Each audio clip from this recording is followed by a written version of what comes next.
Good morning, everybody, and thank you for joining us today. We are recording this webinar, and the slides will be available afterwards. Welcome. We'll get started here. The F-Gas Reduction Incentive Program FRIP funding overview. My name is Danielle Wright. I'm the Executive Director of the North American Sustainable Refrigeration Council, and I will be presenting today. We're going to start with just a few housekeeping items. So we have all attendees today in listen mode. I don't know if you guys can see each other, but there's almost 500 folks registered today for this webinar. Like I mentioned, the session will be recorded and available on demand. And the slides will be available as well. If you'd like to submit a question, you can do so through the Q&A chat, and we'll get them to them at the end of the session. If there's questions that we can't answer online with everybody, then we'll follow up individually after the presentation. Very quickly, I'm going to start with an introduction to the North American Sustainable Refrigeration Council. If you're not familiar with the organization, we are a 501c3 nonprofit organization working to remove the barriers to accelerate the adoption and really ease the transition to the most climate-friendly and future-proof refrigerants. Those are natural refrigerants. When we think about the barriers to natural refrigerants, there's really three things that come to mind. There's the technician shortage, the lack of funding to offset the cost of capital, and the need for robust and resilient technologies. And so we've set out to address those top three barriers and really do so in a way where, neutral to technology, agnostic. We're not anti anything. We focus on naturals simply because these are the refrigerants that can't be patented and really needed an advocate or a champion in the industry. So what are natural refrigerants? They're CO2, propane, and ammonia are the three that we focus on for refrigeration. We were formed almost 10 years ago by a group of industry leaders who saw the potential for natural refrigerants and also saw that there were many barriers. And they envisioned NASRC as the platform to really bring together all of the stakeholders to work together on those solutions. And so we've done that. That vision has become a reality today. We have over 180 members in our network that really help to support and do the work that we do. That includes over 55,000 food retail locations across the United States and major equipment manufacturers, service contractors, engineer design firms, consultants, really anybody who's a big player in the refrigeration industry. And so today we're here to talk about the FRIP program. So NASRC and the California Air Resources Board, CARB, are collaborating and working together on the 2024 CARB F-Gas Reduction Incentive Program, FRIP, the funding guidelines. NASRC was selected as the third-party administrator for the program. And I want to highlight two things here. Number one, all of this information today is in draft form. And so, please don't treat it as final. I'll talk about the schedule, and there's opportunities to provide some input before we get the funding guidelines finalized. And number two, they're in draft form. So please provide your feedback. That's really the main purpose and the goal of sharing this information today. We want to make sure that this program is successful out the gate. And so a little bit of background, the legislator in California appropriated $65 million to CARB in 2022, 2023, and the 2023-2024 budget cycles with the purpose of increasing the adoption of climate-friendly refrigerant technologies and furthering the reduction of F-gas emissions or refrigerant emissions. And so in this overview, I'm going to focus really on the first bullet, which is the commercial and industrial refrigeration. Of the 65 million, the 38.5 million that's been proposed to be allocated to these facilities. These are facilities that are already reporting into the CARB RMP, the Refrigerant Management Program, meaning that they have over 50 pounds of refrigerant. We encourage you to attend the upcoming public workshop. I'll have some more information on that and provide your input on the other types of facilities that we're going to be focusing on in subsequent funding guidelines. So that is the less than 50 pounds of refrigeration equipment has a proposed $2 million allocated, and then some other sectors to be determined that will have a proposed $20 million allocated.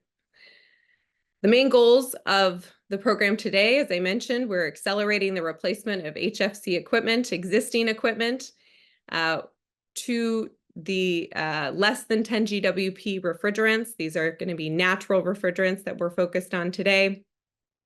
And prioritizing disadvantaged low-income communities and the direct greenhouse gas emission savings, meaning the emission savings coming from the refrigerant, GWP. I'll go over in more details the timeline, but at a high level, where we are right now, we are getting ready to release the funding guidelines for public comment in August. What I'm going over today is very similar to what will be released on August 1st for official public review, with the goal of opening applications in September. Projects can begin once applications are approved, and the final install deadline to install projects is going to be January of 2027. There are 3 eligible sectors in this round of funding guidelines.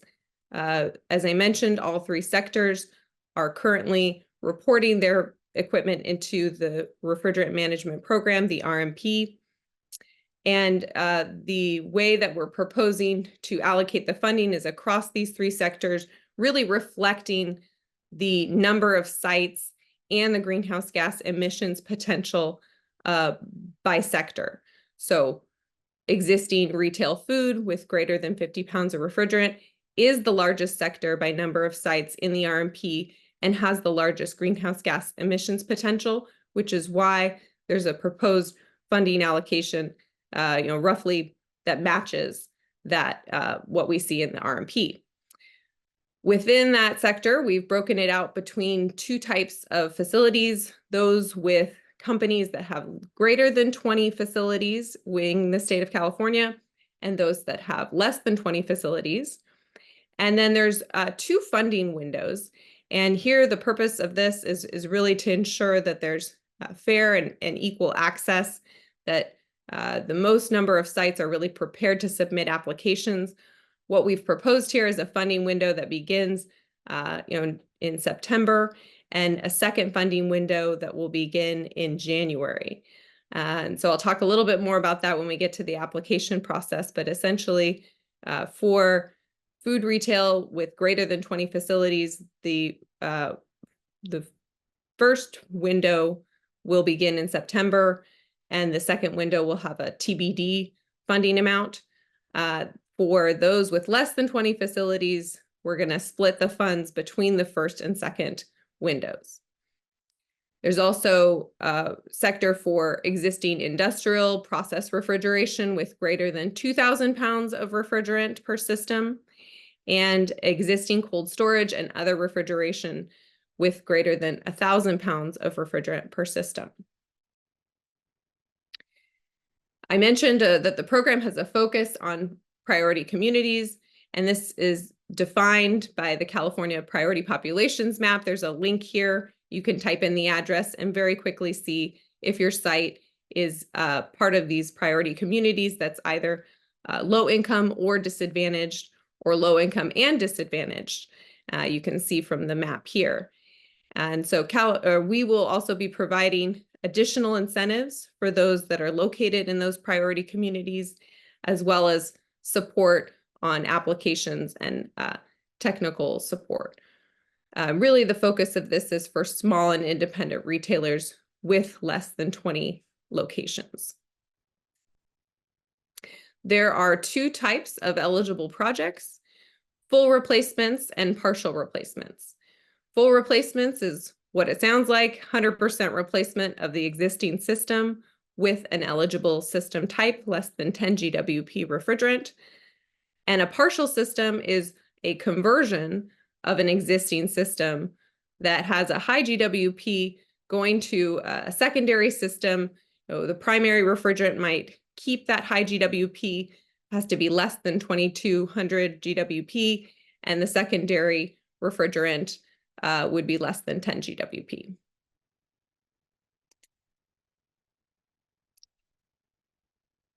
In terms of eligibility criteria, our goal in designing this program was to make it as simple and straightforward as possible. So for a project to be eligible, we look at the baseline. The existing system has to have a HFC or other high GWP F-gas equipment. For food retail, we're looking at a GWP baseline of 1,300 and above, greater than 50 pounds. For industrial, that's going to be greater than 1,800 GWP with greater than 2,000 pounds. And for cold storage and other refrigeration types, greater than 1,800 GWP, greater than 1,000 pounds baseline. And all of these facilities must report in and be registered with the RMP, the Refrigerant Management Program, to be eligible. Looking at the installed system or the replacement system, this is going to be refrigeration equipment with less than 10 GWP, equipment that was purchased after the grant is awarded, and must have the installation completed no later than January 2027, and it must meet all CEQA requirements. We also designed this program to increase the amount of incentive with the increased amount of greenhouse gas emissions reduced. So the more HFCs you replace, the bigger the incentive. The incentive metrics that we're looking at for food retail are going to be per linear foot of refrigerated case replaced with less than 10 GWP equipment, and the square foot of walk-in space replaced with less than 10 GWP equipment. For industrial projects, we'll be basing it on the existing cooling load ton, and for cold storage and other refrigeration facilities, the square foot of walk-in space, and in some cases also linear foot of refrigerated case replaced. So then we can see how the incentives break out here by the three refrigeration sectors that we're focused on, between full replacement and partial replacement. And then within each section here, we've got the linear feet of case, the square foot of walk-in, and then there's an additional incentive or higher incentive for those that are located in a priority community. And like I mentioned before, we're looking for feedback on all of this. So we want to know, if these incentives are high enough or too high. We want feedback on the incentive metric, on the baseline and installed case. Please feel free to provide that feedback. There are some incentive maximums. So a single retail food facility location cannot receive more than $400,000 or $500,000 for facilities located in a priority community. The funding amount per retail food corporate entity is capped at $1 million or $1.1 million for facilities located in priority communities. And for industrial, cold storage, and other refrigeration facilities, the funding is capped at $500,000. Funding also can't exceed 100% of the documented cost of the refrigeration equipment. We have a definition here, so eligible costs of the refrigeration equipment really include anything it takes to make that system run successfully. So the mechanical equipment, evaporators, connecting piping, valves, controls, the refrigerant itself, all of that is included in the cost basis, or can be included as the eligible cost basis. And then a look at how the application process and timeline is going to work. All applications will be reviewed and approved on a first-come, first-served basis. So starting with the applications being submitted in September, when we open up the application portal, that'll be online. Once the application is reviewed and approved, there'll be a grant agreement issued. We estimate up to 3 weeks after the application is submitted. Once that grant agreement is signed, that's when the equipment can be ordered and POs issued. You have up to 90 days after the grant agreement is signed to issue that PO. Otherwise, your funds will not be reserved.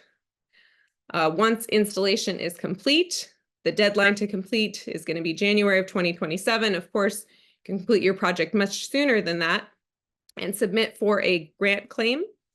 And that'll be processed within 60 days and payment will be issued at that point.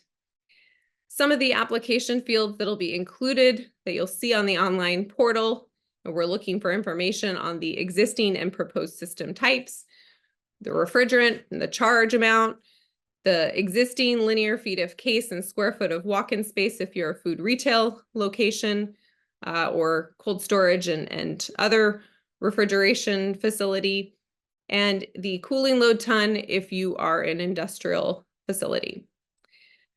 We also want estimated project costs, estimated start and end dates for the project, and we'll be asking for some project documentation, refrigeration drawings, the refrigeration schedule, facility floor plan, and some other information.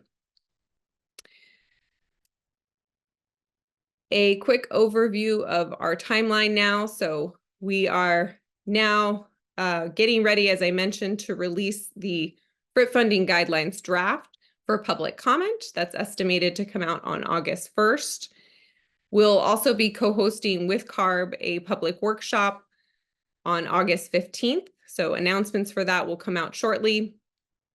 The public comment period will end August 22nd, and we will finalize the funding guidelines by the end of August in hopes to then launch the FRIP program and open applications by September 16th. So again, looking for your feedback and provided some email addresses where you can share that feedback with us. There's also some steps you can take to prepare your application today. So other than providing feedback, you can also confirm your eligibility, check that your facility is not only registered with the CARB RMP, but is in compliance and is also in compliance with the 2020 HFC regulations. You can also contact us for application assistance and technical support. We've provided the contact information here. And you can also contact our staff directly. So we have our outreach managers, Jeannie Ackerman and Dave Floor, and our technical leads at Esberg and Doug Scott, as well as other members of the team that you can get in touch with to help with your application and get ready for the program to launch.